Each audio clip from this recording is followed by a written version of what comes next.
Hello, everyone. Welcome inside the Leather Production Studios for this edition of YBMcast, powered by Game 7 Baseball, Game7Baseball.com. Today on Prep Baseball Talk, we got a pretty good conversation, I believe, for you. It's going to be a lot of fun. Just around the corner, though, we're moving into fall ball. Game7Baseball.com. Get your team registered if you're looking for some fall ball tournaments from 9U on up. Some great opportunities there for you. So remember, Game7Baseball.com. Get your team registered and have some fun this fall. Also, check out this week's episode of Youth Baseball Talk. Mitch and I discussed fall priorities for coaches. What should your priorities be for fall ball? How do you set yourself up for a fall ball season? I think practice is a big deal. We got some great opportunities, though, so please check out Youth Baseball Talk. We got our coaches' fall priorities up there for you, so I think that's will help you in that respect. But today, we got step 3. I got Kevin Mulder back with us, as always, the guru himself, from the Missouri Director of Scouting for Prep Baseball Report. Kevin, how you doing, buddy? I'm doing well. I'm impressed by you today, showing off your versatility, showing why you're the man, doing it all. You know.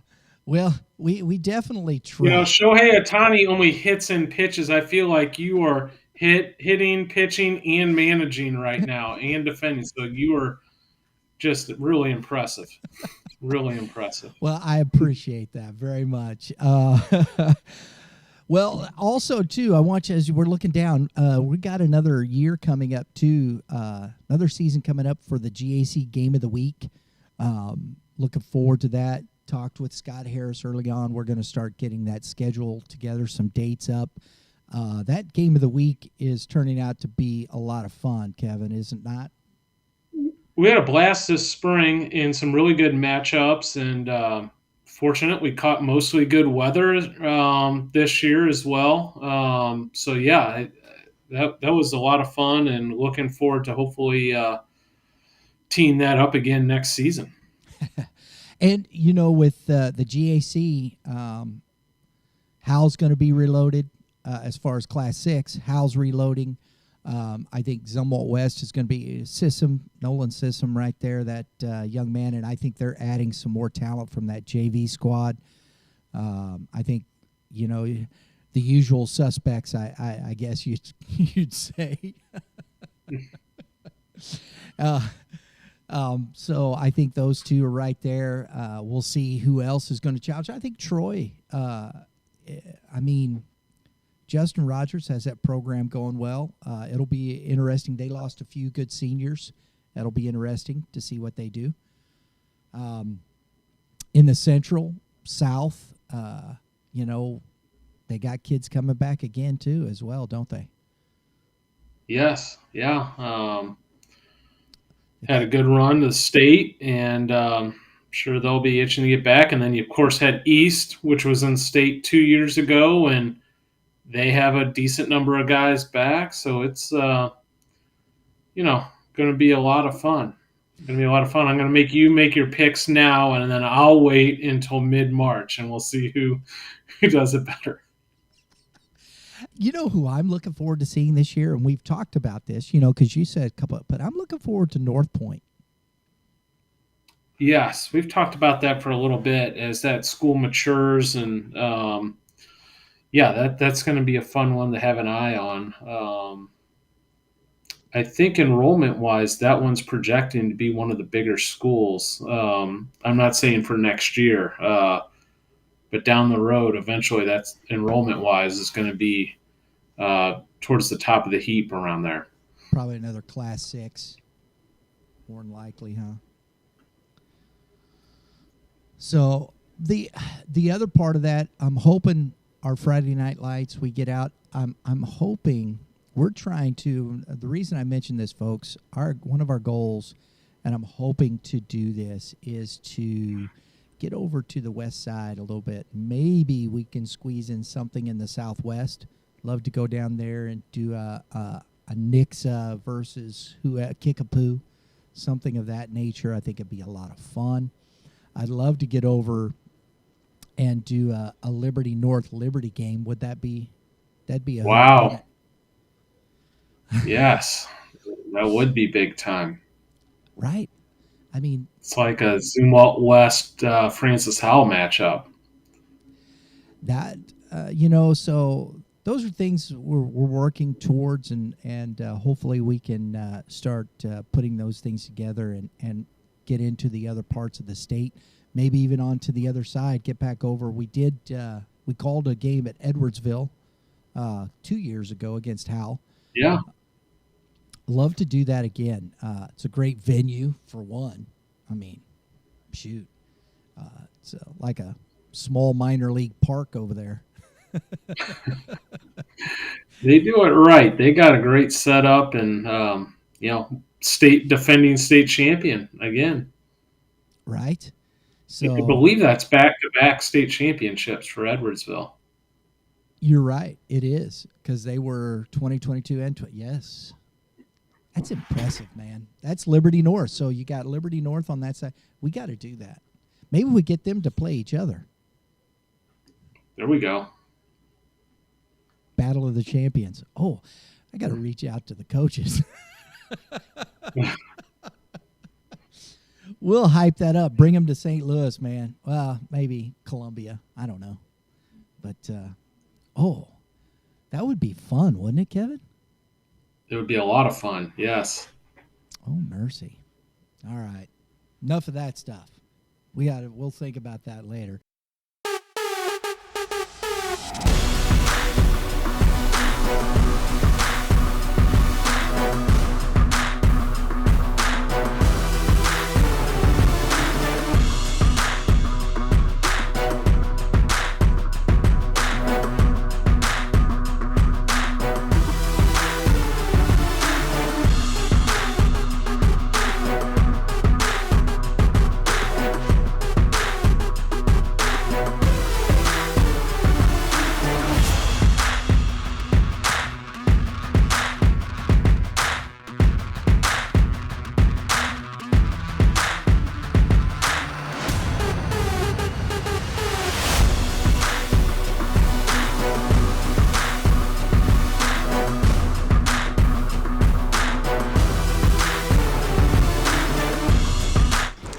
So we opened up in 2019, and basically there was a void in the area. I mean, we saw that there was an opportunity to have a retail store where people could come in and actually touch and feel the tangible object that they're buying.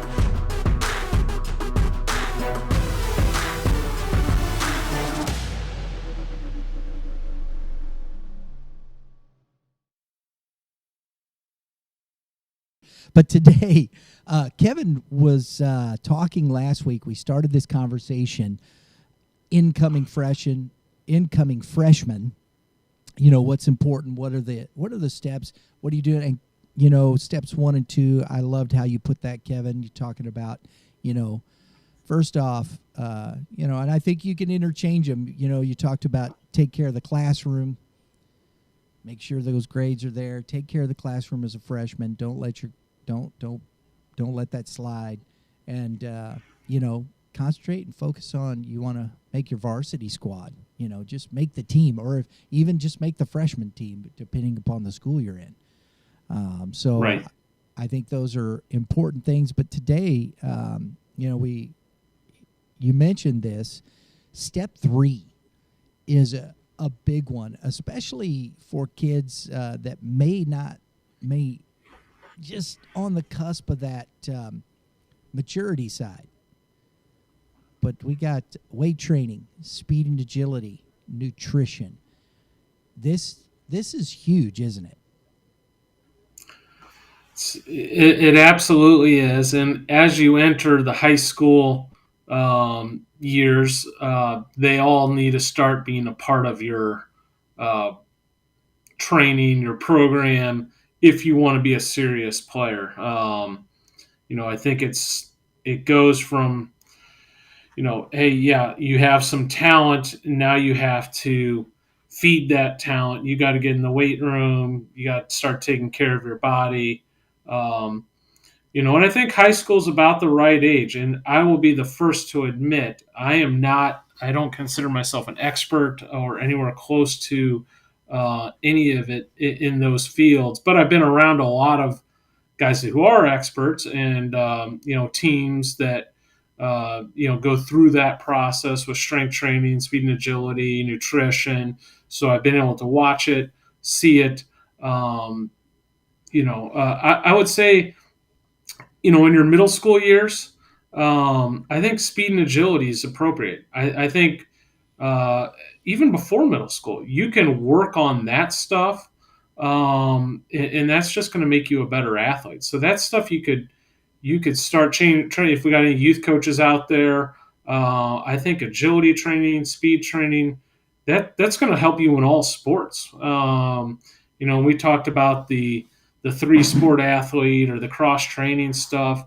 Well, now if we're singling it down and you're just playing one sport, I think the speed and agility training is twice as important as it used to be because you're not doing basketball or you're not doing soccer or whatever it is. So you need to be getting that other training in, and that's a great way to do it. So to me, I think it starts with speed and agility in terms of the progression of it with age. I think that's appropriate pretty much right out of the chute, and just working on being a good athlete.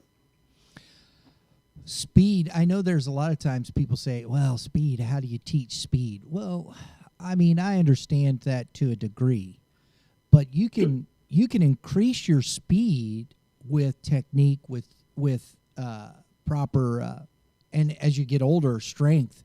You train your body to run faster. You can do it. Yeah, you absolutely can improve your speed. Now, yes, it is. Are you, if you start training at 7, 8 years old, are you guaranteed to be Jackson Carter or Sebastian Norman, the guys in the 24 class that are running 6.3s? Of course not. That takes that a lot of that's God given, along with hard work. But um, you can certainly train yourself to be the optimal athlete that you are capable of being. And there's a huge difference of between a 7.5, 7.6 runner and a guy that's worked his butt off to become a 7.0, 7.1, 6.9 runner. That changes the way you're looked at as a player, and obviously changes your performance on the field. And those are obtainable goals. If you're a high school athlete, baseball player, you should not be running 60s in the 8s.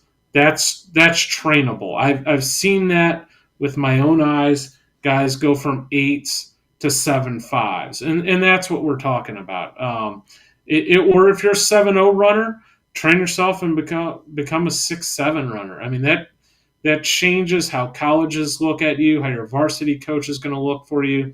That could be the difference between safe and out at first base, between a base hit and a double, between a double and an out as an outfielder. So yeah, that's a huge component of it. I think it's interesting, and I put myself in this place when we're talking about these things because I graduated a few years ago. So when we're talking about these things, I see a huge difference. Now, was it important with strength training? We had coaches when I went to a few different high schools. I moved a little bit in my life. I went to Lebanon High School here in Missouri. I went to Chandler High School in Chandler, Arizona. And so I saw differences. You're talking about a smaller town and the things what you were doing with. And Chandler, even at the time, I mean, Chandler is a powerhouse in football, baseball, basketball today. That's as big time as it gets out in the Arizona area. That's a household name for sure. And I remember when that program was starting to really move forward. One of our we had a strength training coach. I mean, he was the defensive coordinator, but if you didn't lift, you didn't play. That was it. I mean, you would not be in the starting lineup if you missed a lifting assignment. And it's like during the season, absolutely, we lifted every day. It just was part of the program. And so I go back, and this is 1983. Okay. So this is the importance and how things have cycled in. And I think it's even more so now, I mean, than what I saw in high school back then. And I think really, to me, it's gotten more sport specific and things of that nature. But I want to come back to these things because I think it's important to understand, as a high school kid, I'm weightlifting, I'm whatnot, and I could only put on so much muscle at my time because I hadn't reached that full maturity level. And you're working, you're doing, you're putting on as much as you can. But I loved what you put together there, Kevin, thinking about if you're in middle school and you're doing speed and agility and you're starting that process, I think the next thing to think about is the nutritional part. How are you eating? And if you're a parent out there listening, how are you helping your young athlete if that's what they want to do?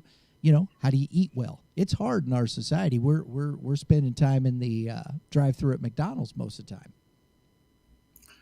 Yeah, it is interesting. The nutrition is certainly a huge component of it, and what we're dealing with when we're getting into high school, typically a large majority of those kids can eat whatever they want, and there's no negative effects to the eye. They're not going to get fat. Now, there's certainly those cases where you do see some overweight kids, but I would say a rule, a large majority of them get away with eating whatever, and there's no negative repercussions, but creates bad habits. And also, they're not fueling their body to realize the gains that are possible, by getting the protein. And that's the main thing is the protein. They can get away with eating some stuff that you or I shouldn't be eating, but it's mainly packing in the protein. I will say this, being around a lot of collegiate teams, the supplements are not needed for the most part at the high school level. I would just stick with the whey protein, and just get the calories and the good proteins in you after a workout. I think that is going to be what 95% of the athletes need at that age. That's what you should be doing. The energy drinks, the boosters and whatnot, the enhancers for your lifts, you should steer clear away from those unless you're training with an absolute professional that can give you really sound advice. You need to stick with the proteins, the wheys, etc., the replacement shakes after your workouts. I agree, and this, and this is something I agree with you. I talked to my son Justin, who works for Supplement Superstores, right? He's into weightlifting. He does this, and that's the thing about it. In the basis of it all, it's like, did you have some protein at the end of your workout to refuel your body? And that's basically at the bottom line of everything. That's it right there. How are you repairing your body? How are you keeping your body from eating away because you have the I'm no expert, but everybody understands lactic acid. If you've had soreness in your muscles, lactic acidosis, it tears away. You're tearing your muscle down. How do you rebuild the muscle? you have to have protein to rebuild the muscle. It's a very basic, simple formula. You can drink raw eggs if you want. Raw eggs, chocolate milk is a good one. After a workout, like even if you're not doing protein, grabbing a chocolate milk afterwards. When we had fueling stations at the schools that I've worked at, a chocolate milk, a banana, phenomenal things. Granola. There's right ways to fuel your body post workout. Peanut butter, huge one. Great way to add, chicken, fish, peanut butter, grains. Those are things that our young athletes can honestly be devouring. To go along with a good weightlifting program, and that's when you're going to realize the full potential of those gains that are available. And like Kevin said, we're not experts. I'm not an expert. I'm not going to sit here and tell you that I know, but you go find out. Go talk to an expert. Go talk to somebody who has been through that, understands it, and understand what you're working to accomplish, I think, with nutrition. But I think as parents, if you're watching what your kids, we understand at these younger age, but once you get into high school and you start thinking, if you're going to be a athlete, if you want to be an athlete and put yourself in that position to excel in athletics, I think it's an important thing to understand about how you take care of your body. The other part of that, Kevin, with I think nutrition is a big part of it, is injuries. 100%, and that's where the strength training comes into play. Again,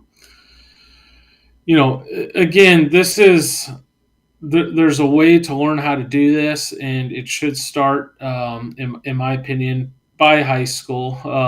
And it's not, hey, how many plates can we set on the, the bench press bar or the squat rack, and try to get up as much as we can. That's not it. That's what I would refer to as kind of meathead lifting. We're trying to train the total athlete, and there's a way to go about it. And I would highly recommend. And now we're to the point with our high schools that at your high school, I guarantee you, you probably have a strength coach at your high school, and if not, you certainly have coaches available that are well up to speed and can get you a good program put together. There's often weight training classes available during the day, and you can get a lot of good information. And there's certainly all the resources you need at your high school nowadays for a good lifting program. I think it's interesting because that was curriculum, just basic. What's your basic weight training class? Most schools have that. You can take it as an incoming freshman, and you can take weight training all the way through high school if you want to. And some schools, as you allude to, I know at Zumwalt East, because both my kids took it, and Justin took it all the way through his classes. I forget what it was called, but it was basically, agility, just physical training. Is kind of a PE class on steroids, basically. And Jackie Lautzenheiser, she was the instructor in that class. It's Coach Lautzenheiser from Stephen Lautzenheiser. He's the assistant baseball coach there at school. And Justin would come home routinely and just say, man, she is kicking our butts. But it made him a better athlete. He needed the work. He increased his speed. He increased his opportunities to as physically, in his agility, his abilities in that respect, and you could see it on the field. And as a pitcher, how do you decrease injury? How do you take care of your body and those things? And I think these are specific things, and understanding how to do them right, do them correctly. How do you understand how your body feels? I think that's a big part of this, Kevin, when you're looking at weight training and agility, is Do you can you tell when your body's out of whack, right? Yes, and I will say this. I think high school is where it starts to separate. And we touched on the nutrition, we touched on speed training. I think the weight training is rightfully the one that's going to get the most uh, attention. I think at the high school level, especially when we start talking about varsity baseball, if you want to be a varsity player, you are going to need the weight room. All you need to do is you turn on the Cardinal game or a big league baseball game. Look at those guys. Show me a weak guy um, playing Major League Baseball. They don't exist. Um, Go out and watch a college baseball game and see what those dudes look like. Your skill's going to take you to a certain point, but you are going to need the weight room for the strength to gain the strength to get. I always say it's boys high school baseball and it's men's college baseball, and there's a huge difference. Your skill will take you to a certain point, and for those that are super skilled, that can even carry you into college baseball.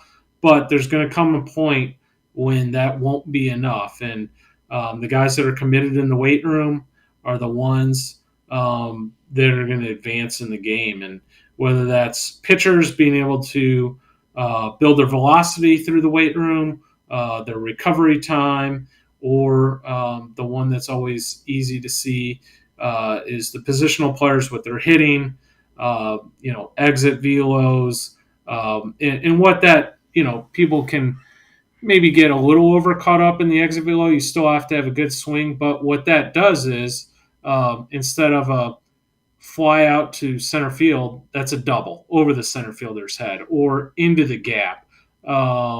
That's a ground ball that got through the six hole instead of it being a 6-3 because you hit that ball uh, 93 miles per hour instead of 84 miles per hour. So that's what the difference and why you look at X velos and why they're important. Of course, it's not the end all be all. You still have to have a good swing. You still have to be able to hit. But when you hit it, you want it to go somewhere. You want to be able to drive the baseball. And that doesn't happen. Yes, you need a good swing, but you're not going to get the most out of your swing, your abilities without a good strength program behind you. Another point to the strength side of this, I think, is very important is endurance. It's not just you're going out and running 8 miles and whatnot. Is how are you training your body physically to endure because you see kids in youth baseball, and I think this is one of the things personally I think is I think we overdo in the youth side of it. I remember I was in Cooperstown at the Dreams Park. I was umpiring with a team there, and this team was there out of Miami. Their record, Kevin, was 112-0. Well, okay. I mean, that's impressive. I mean, but 112 games at 12 years old. I personally don't buy that. That's just me, okay? Because I don't believe a 12-year-old is physically ready to handle that type. Mentally, physically, it's exhausting. And it shows you what kind of team this was. They're flying kids into Cooperstown. Okay, so we understand what we're dealing with here. So I'm just using that as an example. But I've seen other teams, they're playing 60 games at 10U, 11U, and whatnot. 60 games is a lot of games for anybody. If you're, college teams play 60, 65, 70 games. D1, Power 5. And yeah, you're pretty exhausted at the end of that. Am I correct? You are, and I would agree with you. There is, I'm a proponent of playing multiple sports and whatnot, but I will say, there is an advantage to being in the warmer climates of the United States with baseball, and the reason is they get more games. Now, I think it is a how long is the window we're playing type thing. Because if you're able to, if you're in Florida, for example, you brought up Florida, so if you're a Miami kid, you can basically play year round there. Not basically, you can play year round there. So if you're playing in a spring league, a summer league, you're playing in the fall. Um, of course, yeah. If you're playing 20 games, February through May, and then you're playing another 20 games in the summer and another 20. That's different 60 than getting 60 games in May through July 15th. Um, I will say this though, if you look at like a heat map of where the big leaguers come, the big three obviously are Florida, Texas, California. You'll notice in the South, but then you look at a heat map of where big league pitchers come from. It looks different than the heat map of where the positional players come from. And certainly, there's plenty of pitchers that come out of those areas that I just mentioned, but there is a disproportionate amount of big league pitchers that come from the north because of less wear and tear on their arm, and there's later development. Um, Often those guys aren't they're not there at 12 years old, at 15 years old, but when those guys get 22, 23, 24, they don't have the mileage on the arm, and there's more upside, if you will. So you do see a disproportionate amount of big league pitching come out of the north comparative to the positional players. I think that's and because strength training as you're starting, you're not doing that into high school. The wear and tear on the body, and I think if you play, this is the other part of this as a youth on the youth side of it. I think if you're playing other sports. And I know people go, oh, maybe not, maybe that. It's what I think. It's my opinion, and that's what it is. But I think it does help you improve as an athlete because you're using different skill sets, you're using different muscles, you're using different parts of your body to play other sports. You're using, because we do have sport-specific agility training. We do have sport-specific weightlifting. Longer, leaner muscles compared to, compact, quick twitch skills, things of that nature, stuff that you're hearing and you go through depending upon the sport you're playing. Absolutely. And that's where the cross training benefits happen. If you're going to play basketball, right? If you're going to play, you got a winter sport that you play and you move it into baseball. I mean, just the physical exertion of basketball, up and down, endurance level, pushing yourself in that respect. I think that's one of the fascinating parts of that. I always liked playing basketball. I love that part of it. The movement of the game. You're always having to move, go, do, back and forth. And I think it does translate well into baseball because of the movement of it. The starting and stopping.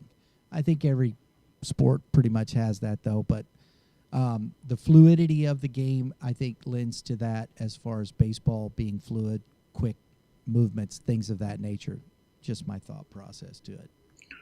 Yeah, baseball it's kind of a sneaky sport.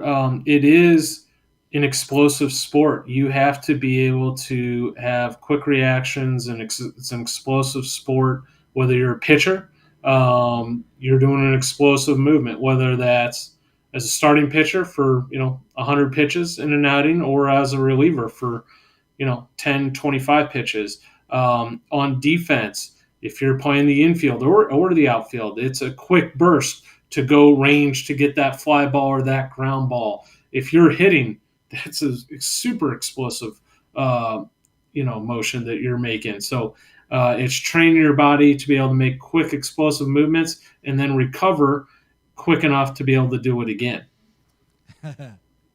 Exactly. And I think that's where the weight training and then doing that over a period of time consistently. You're because I think the mental part of that, the mental exhaustion sometimes can create the physical exhaustion in somebody. You know, how mentally strong are you going to get up and go do that? Are you going to do that? I think it's this to me is a very important part of it when you see guys like a Nolan Ryan. We watch the documentaries. I saw him play, I saw him pitch, but I never knew what he did to stay in the game that long. But you watch what that man did day in, day out. I always personally, I was a big Kobe Bryant fan. What he did, I mean, constantly, just day in, day out, that kind of grind, mentally, you have to have that thought process as an athlete. And I especially believe that once you hit high school. I understand the U side, but we're talking about incoming freshmen.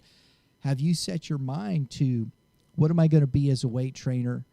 How do I want to train my body agility-wise? And will I put my diet in a place that's going to affect this and move me forward that way?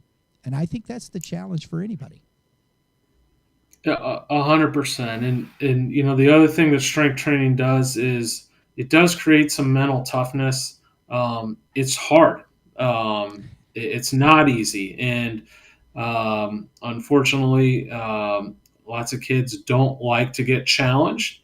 So this is a mental thing as much as it is physical thing. Now you see the physical benefits, but there are certainly mental benefits to it as well. And challenging yourself and having to stick with it and work extremely hard for an extended period of time to be able to see gains. That's really important as well. And that those are going to benefit you, long after you're done playing baseball or whatever sport it is you're playing as well. And I want to ask you. You can answer if you don't want to. I understand, but as you see a lot of these incoming freshmen, Kevin, you're seeing a lot of kids and you're watching them through. And I'm not looking for anything specific, people, but what percentage of kids, honestly, when you're watching this come about, how many kids are really focused at that level that you really think are pushing that? I mean, I'm sure there are varying degrees, and like you said, skill set kids. There's a lot of kids that just live on their skill set, right? 100%. And I'm going through the rankings from this summer that I'm putting together. That are one's coming out today, and then we're doing one a week. And I have observed that with the freshman class. That will be a rankings that is greatly done around how talented a kid is, how physically developed they are, maybe early to mature, etc. That list will look.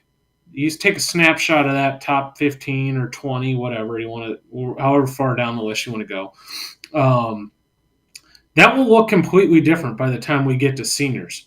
And it's, we'll pretend that I have it perfectly stacked up, which I'll be the first to admit. I'm sure there's some discrepancies and people are going to see that differently. But the main factor is some of those kids are going to keep working and getting a lot better and get committed to their craft, the weight room, etc. And then there's also those kids that aren't even on the list. They're going to be driven and work butts off over 2-3 years. They grow, or they just get committed to things and change themselves, change their bodies, and you see that all the time. Guys fly up those rankings lists because they have changed how they go about things, and some of it's just physical nature. Like, hey, I was 5'7" and 135 pounds as a freshman, and now I am 6'2" and 192 pounds as a senior. So, yeah, some of it's just when they hit puberty and their growth spurt, et cetera, and then other parts of it are the strength training aspect. But those lists change greatly due to those reasons between their freshman year and their senior year. I will say this to all of you athletes and whatnot. Remember this one thing: the body follows the mind. Your mind should not be following your body. If that's the case, you're behind the 8 ball. You have to be. It starts up here, and the body will follow what the mind sets in motion. And if you can take that practice and determine in yourself and determine in your mind how you want to progress, what you want to do, and you stay committed to that, and this is what Kevin's saying right there, you can maximize your athleticism. You may not be. We've seen some skilled guys. There's some tremendously talented people. And you know, there's a handful of kids. You know, you look at a Brett Norfleet, who just you don't teach 6'7". I mean, that's genetics, right? That's just what it is. But the thing of it is, the athleticism is there and whatnot, but he works extremely hard at it as well. And so to put yourself in an elite category, where are you at as an athlete? It starts here. The eliteness starts here. You could be, as Kevin said, 5'7", buck nothing, 100 pounds soaking wet. And by the time you're done, if you've grown to 6 foot tall and you weigh 180 pounds and you've honed your body because you've driven and set your mind to it, that's the key. That's the goal to this as an athlete, because you're going to need that mental acuity. I always liken it to this, Kevin. I mean, David Eckstein was, the World Series MVP, for crying out loud. And if you watch David Eckstein play, that guy maximized his ability more than a lot of people I have ever seen before. And I was just about to jump in and say, and that's the great thing about baseball as well. You can be 5'9", 5'10". There's plenty of big leaguers that are 6 foot or sub 6 foot and huge impact players.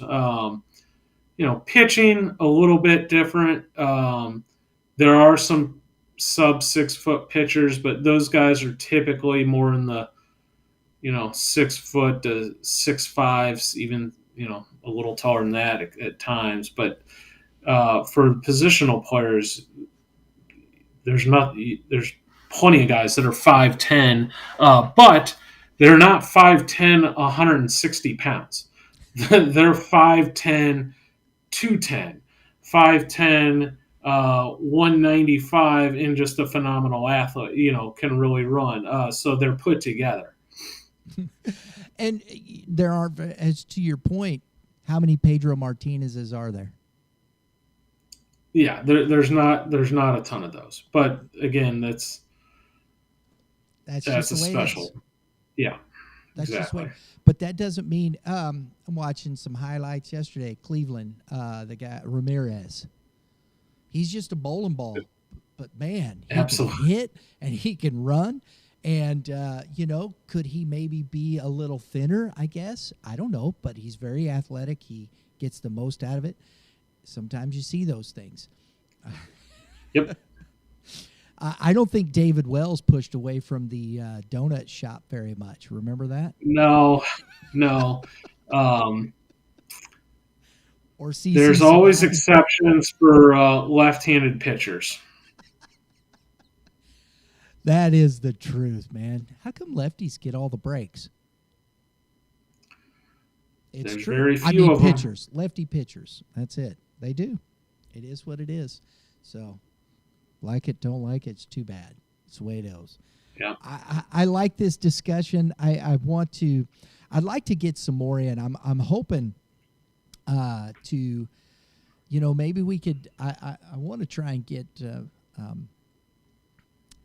I know there's some guys over at Elite Performance Training, that would be interesting to talk to about this subject, right, Kevin? Absolutely.